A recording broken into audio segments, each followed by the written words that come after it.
So right now, we're obviously seeing very common seasonal changes here right now. Craig put out their market report last week, right around the same time here, and they were talking about how the market is about 10% down seasonal norms.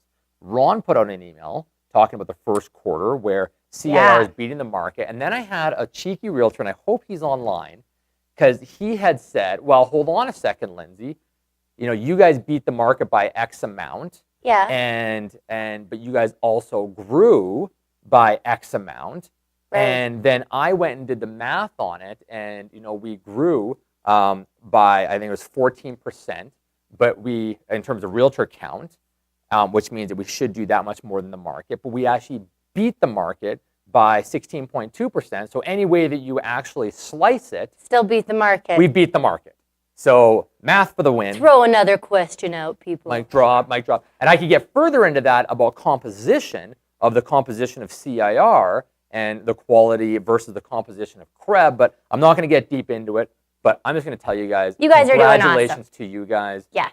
It's your hard work that has led to this, and well done. And we're starting to see another rally in oil because of the Libyan oil fields that have closed down. So keep an eye on that. We're going to continue to see oil do this as it always does.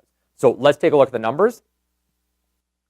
Oil prices are up quite a bit from last week, almost $2 or $1.50 anyways, up to 52.29.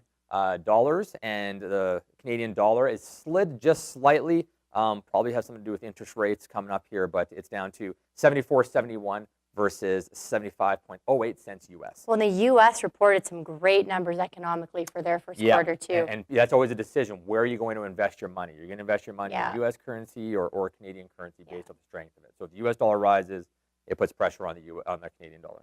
Yeah, but just random point.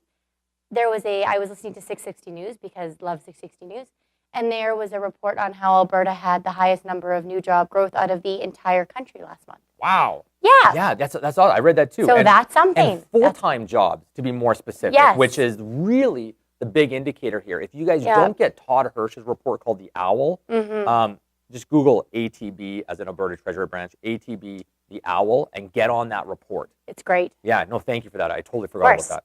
Okay, looking at the number of listings, we are up in both of our markets. So Metro Calgary, we are up 110, sitting at 5,402.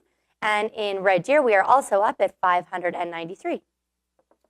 As for the months of inventory, we're going to see some red numbers across the board, not too much, but the reason is, and these are pretty flat overall, but the reason is because inventory is going up. And that's very natural in the spring and the summer marketplace where we start seeing inventories increase as more sellers get their home on the market. So you guys, people are really starting to get serious about putting their homes on. So we're sitting at 2.8 months of inventory overall, which is a balanced market still, and single-family homes still sitting easily into a seller's market below 2.5 months at 2.09. As for condos, we're looking at 4.78. That's up slightly from 4.75, and that is still in buyer's market territory. I might have said buyer's market for sellers, single-family homes, but I meant sellers. No, you said sellers. Oh, I'm good. You're All right, good. Cool.